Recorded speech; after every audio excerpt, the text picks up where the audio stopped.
Muito obrigada. Então, eu queria conversar um pouquinho sobre o que está acontecendo no âmbito federal, né?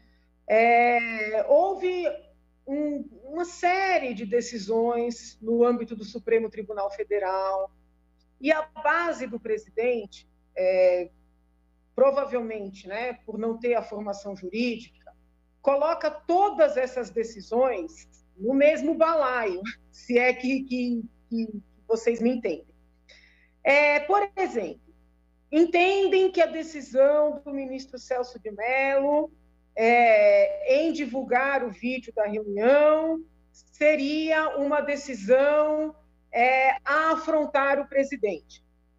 Então, eu peço cautela, porque a decisão do ministro é uma decisão pautada nos princípios da transparência e da publicidade.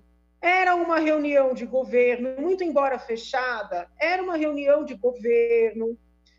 Houve toda uma discussão em torno do que aconteceu ali naquela reunião. Então, por exemplo, eu na condição, né, se eu fosse a ministra, eu também teria liberado o vídeo na íntegra, porque me parece que é muito melhor dar publicidade e permitir que a população avalie, do que permitir, vamos dizer assim, interpretações de toda ordem. Tanto é que depois que eu vi o vídeo, muito embora reconheça, né, que os termos utilizados são inadequados, eu não vejo nenhum crime naquele vídeo. Tá? Então, além do ministro estar respaldado pelos princípios inerentes à democracia, à república, o vídeo em si não representa problemas para o presidente.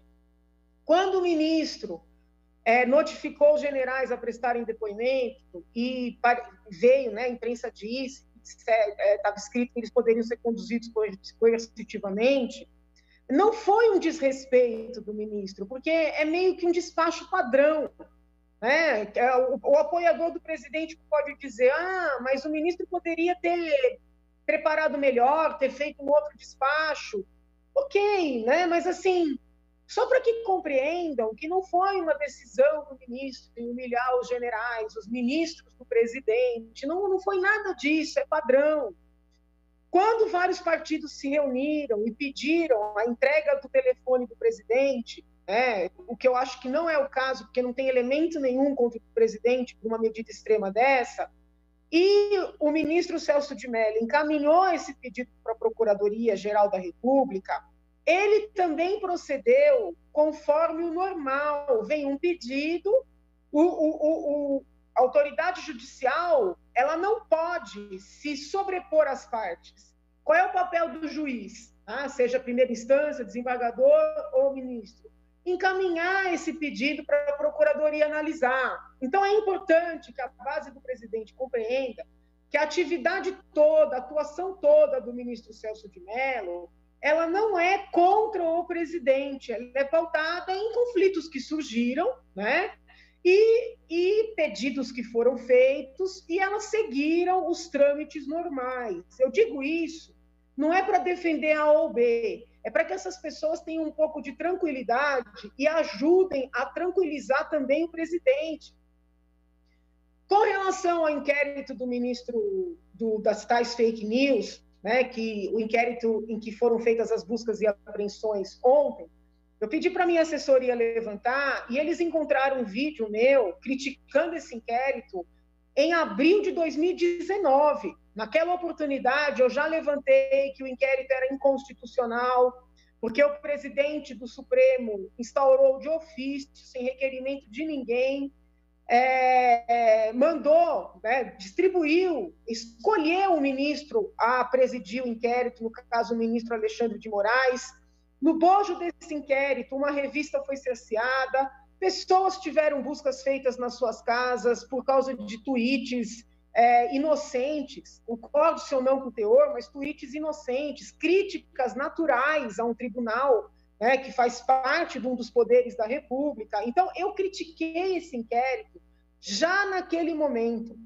Concordei com a Procuradora-Geral da República, a doutora Raquel Dodge, quando pediu o arquivamento.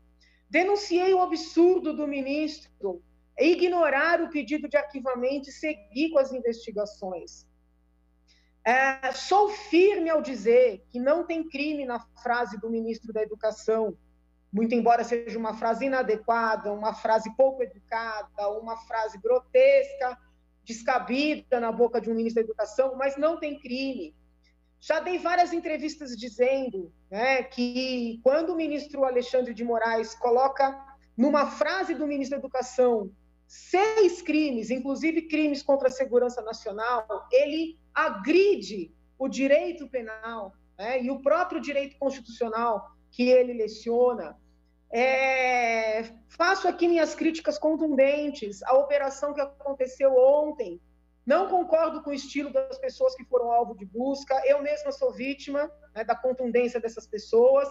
Mas fazer buscas porque as pessoas pediram impeachment de ministros, porque as pessoas fizeram movimentos para afastar ministros, denunciaram o que elas entendem que é ilegal, é censura, sim, é cerceamento à liberdade de manifestação e de expressão. Então, tudo isso, de certa maneira, eu disse ontem. Mas eu peço encarecidamente que a base do presidente não misture as coisas, né? Críticas ao inquérito das fake news, as decisões do ministro Alexandre nesse inquérito não podem ser estendidas para o tribunal como uma instituição. A fala do filho do presidente, muito embora seja uma pessoa separada, uma pessoa independente, também um parlamentar, ela prejudica o presidente, porque é muito difícil para quem observa discernir o que é pensamento do filho, o que é pensamento do pai, sobretudo, haja vista a forma, né, que o presidente escolheu para governar, que é um governo meio que da família. Então, isso prejudica demais. Eu vou fazer uma crítica aqui. Quando uma pessoa assume o Ministério da Justiça, no caso, o ministro Mendonça, ele não deixa de ser um cidadão. Então, em tese, ele pode apresentar um habeas corpus. Tá? Então, assim, não tem nenhuma ilicitude no fato do ministro da Justiça apresentar um habeas corpus. Mas não é oportuno que ele faça isso. Tá? Não é oportuno, porque ele é um ministro de Estado. Né? Não é adequado que se misturem os papéis. Não é adequado que o presidente puxe essas investigações para si, porque essas pessoas, por mais que eu defenda a liberdade de manifestação e expressão, são pessoas que são contundentes demais, têm prejudicado o país, têm prejudicado, em especial, o governo. Elas não cometeram, né, os crimes que lhes estão sendo imputados, a meu ver, falo como professora de direito penal, mas essas pessoas precisam ter algum limite. Não acho que esse limite tenha que vir do direito penal. O limite deveria vir do próprio presidente da República. E quando ele chama a defesa dessas pessoas para si, ele está, de certa forma, se responsabilizando pelas barbaridades que elas falam e escrevem, né? Comprometendo ainda mais o governo, prejudicando ainda mais o país, que ele mesmo prometeu colocar acima de tudo. Então, vamos proteger a liberdade de expressão, a liberdade de manifestação, as regras do devido processo legal. Eu reitero todas as críticas que fiz ao inquérito da fake news, à operação de ontem, aos crimes, né, que tentam imputar o ministro da Educação. Falo isso do ponto de vista técnico-jurídico, mas peço que aquelas pessoas que têm acesso ao presidente, eu não tenho mais acesso ao presidente, né, porque a ala radical, né, vê em mim uma esquerdista, vê em mim uma comunista, né? Apesar de toda a minha história, de tudo que eu defendo em termos de liberdades individuais, mas é assim que eles me veem. Eu não tenho acesso ao presidente, então eu peço, por favor, que aqueles que têm, que assistirem esse vídeo, que aconselhem o presidente a não misturar as estações. O ministro da Justiça não pode fazer defesa de pessoas acusadas, sejam culpadas, sejam inocentes. Nem o AGU poderia, que dirá o ministro da Justiça. Né?